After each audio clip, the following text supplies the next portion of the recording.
दास निवेदन कर रहा था कि तुलसी,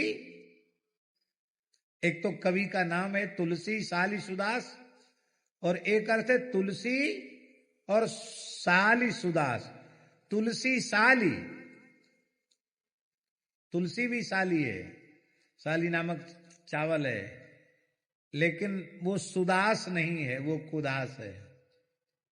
वंचक भगत कहा है राम के, किंकर कंचन कोह काम के। इसका मतलब जैसे गेहूं के संग बथुआ में पानी लग जाता है, ऐसी में उत्तम दास तो आपका नहीं बन पाया, लेकिन फिर भी आपकी कृपा करुणा से मैं सिंचित हो रहा हूं। ये तुलसीदास जी का दैन्य है। वस्तुतः हम लोग सुदास नहीं बन पाए, हम लोग रामदास कृष्णदास के बदले कंचन दास कामनी दास बन करके, कीर्तिदास यशदास धनदास बन करके अपने जीवन को नष्ट किए चले जा रहे हैं। तो श्रेष्ठ तुलसीदास और श्रेष्ठ भक्तगण वो धान है, और राम नाम के दो अक्षर ये क्या हैं? सावन भादो हैं। 6 ऋतुएं होती हैं, उनमें वर्षा ऋतु के 2 ही महीना है, मधु और माधव, माने चैत्र और वैशाख ये वसंत है, ज्येष्ठ और आषाढ़ ये ग्रीष्म है, इसमें ग्रीष्म ऋतु चल रही है,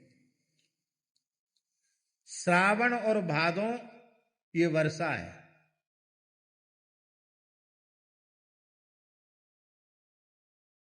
आश्विन और कार्तिक ये शरद हैं, अगहन और पूष ये हेमंत हैं, और माघ और फागुन ये शिशिर हैं। अगहन और पूष हेमंत हैं और माघ और फागुन शिशिर हैं। इस प्रकार से 6 ऋतुएं हैं। तो भक्ति को वर्षा ऋतु क्यों कहा? भाई ऋतुराज तो महाराज जी बसंत है, तो बसंत ऋतु कहते तो अच्छा होता। भक्ति को वर्षा ऋतु कहने का भाव क्या है? इसके बहुत विस्तार में जाने की आवश्यकता नहीं है। भक्तमाली जी बैठे, इनसे पूछ लो। नाभा गोस्वामी जी का जो श्री भक्तमाल ग्रंथ का मंगलाचरण है, भक्त भक्ति भगवंत गुरु चतुर नाम बपु एक, इनके पद वंदन किए नाशे विघ्न अनेक। ये जो मंगलाचरण है, इस मंगलाचरण में जो श्री प्रियादास जी महाराज ने भक्ति रसबोधनी में इस मंगलाचरण के दोहे की टीका की है, उसमें भक्ति को किस रूप में परिभाषित किया? प्रियादास जी भी भक्ति को वर्षा ऋतु ही मान रहे हैं। भक्ति की क्या परिभाषा प्रियादास जी के शब्दों में? भक्ति रस रूपा को स्वरूप यह है, छवि सार चारु हरि नाम लेत असुअन जरी। हाँ, चारु हरि नाम लेत असुअन जरी है। भक्ति रस रूपा को स्वरूप यह है, छवि सार भक्ति रस रूपा को यह है, छवि सार चारु हरि नाम लेत असुअन जरी है। हाँ, चारु हरि नाम लेत असुअन जरी है। इसलिए श्रीमन महाप्रभु जी ने कहा,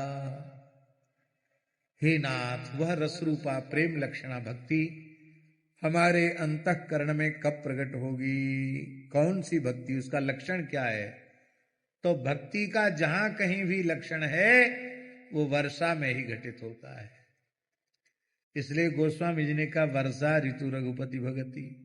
श्री चैतन्य महाप्रभु क्या कह रहे हैं? नयनम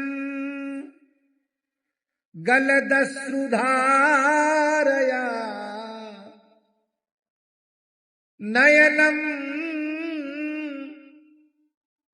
गलदश्रुधारया, बदनम गद गद रुद्धया गिरा,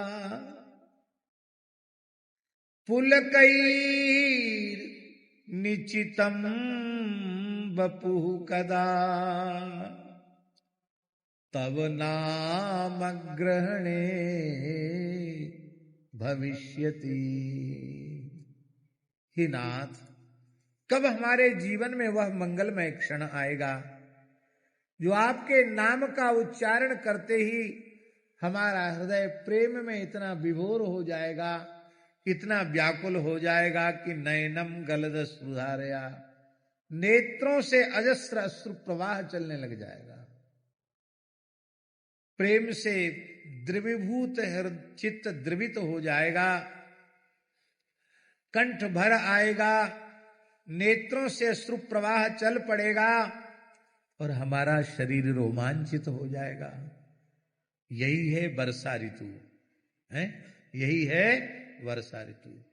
और महाराज जी, जिसमें जिस किसी भाग्यशाली में ये भक्ति प्रकट होती है वो 12 मास वर्षा ऋतु में ही रहता है।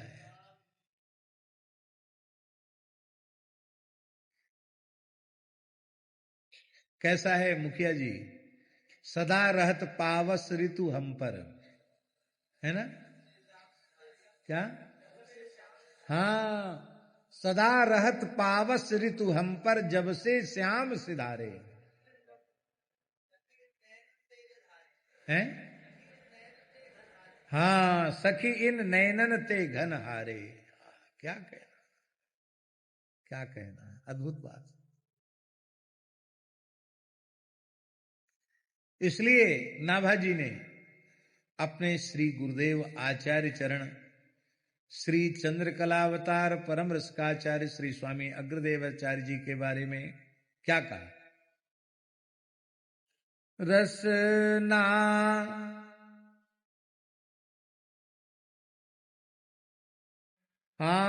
रसना निर्मल नाम, मनहु बरसत धाराधर। बरसा ऋतु है कि नहीं?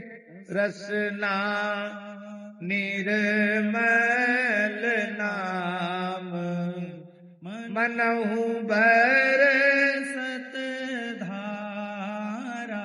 राम नाम बर बरन जुग सावन भादो मास,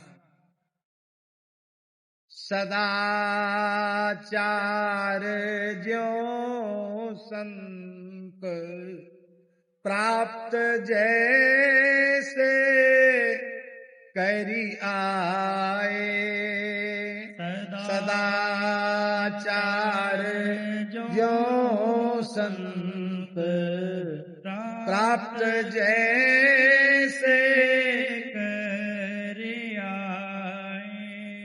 सेवा सुमिरण सावधान, शरण राघव चित लाए।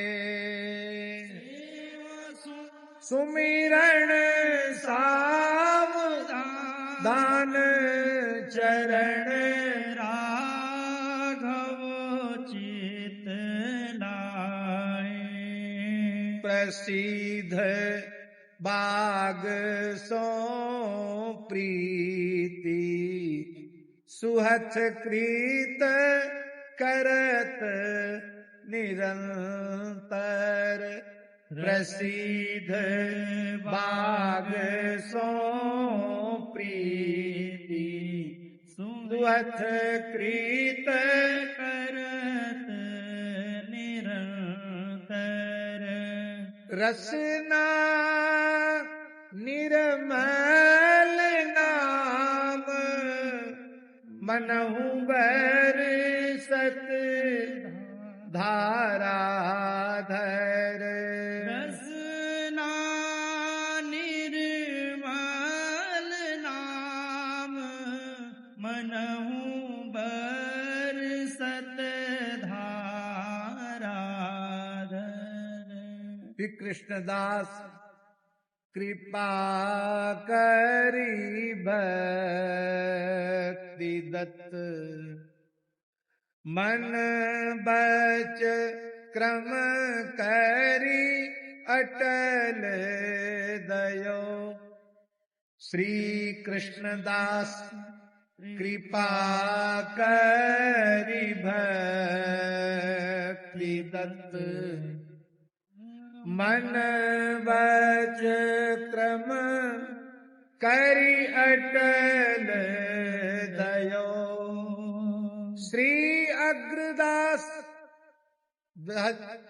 हरि भजन बिना काल वृथा नहीं बीतयो।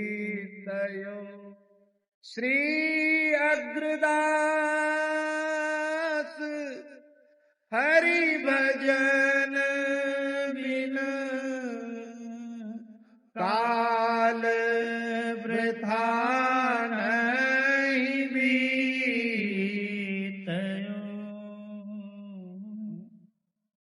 नाभाजी अग्र स्वामी जी का छप्पे देख लो, या श्री स्वामी अनन्य रसिक नृपति श्री स्वामी हरिदास जी का छप्पे देख लो। दोनों के चरित्र में और दोनों के गुण लक्षण में बहुत साम्य है। यहाँ जुगल नाम सोनेम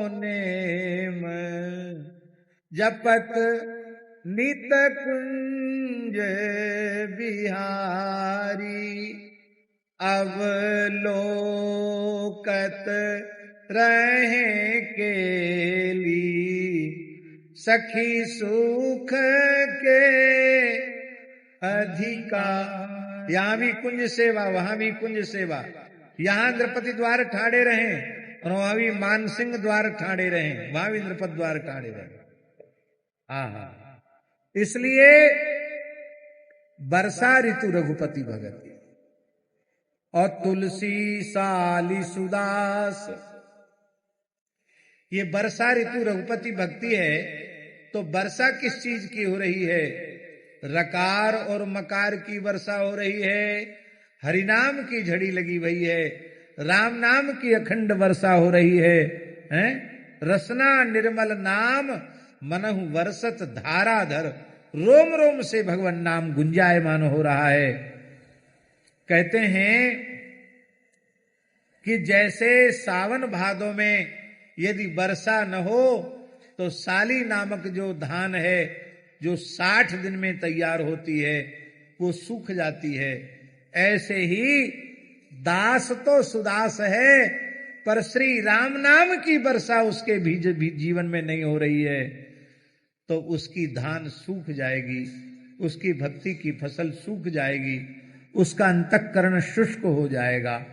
इसलिए नाम जप का अत्यंत सावधानी पूर्वक, अत्यंत भाव पूर्वक, अत्यंत श्रद्धा पूर्वक श्री नाम के जप का अभ्यास प्रत्येक साधक को करना चाहिए, केवल खाना पूर्ति नहीं। एक महापुरुष के संबंध में हमने सुना है, परम पूज्य श्री त्रिवेणी वाले महाराज जी के द्वारा। त्रिवेणी वाले महाराज जी थे परम पूज्य श्री नारायणदास जी महाराज खोजी द्वाराचार्य जी। उन्होंने अपने गुरुदेव के बारे में बताया। गुरुजी पढ़े लिखे नहीं थे ज्यादा,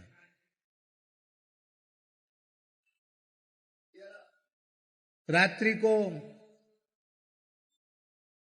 2-2:30 बजे रात को उठ जाना,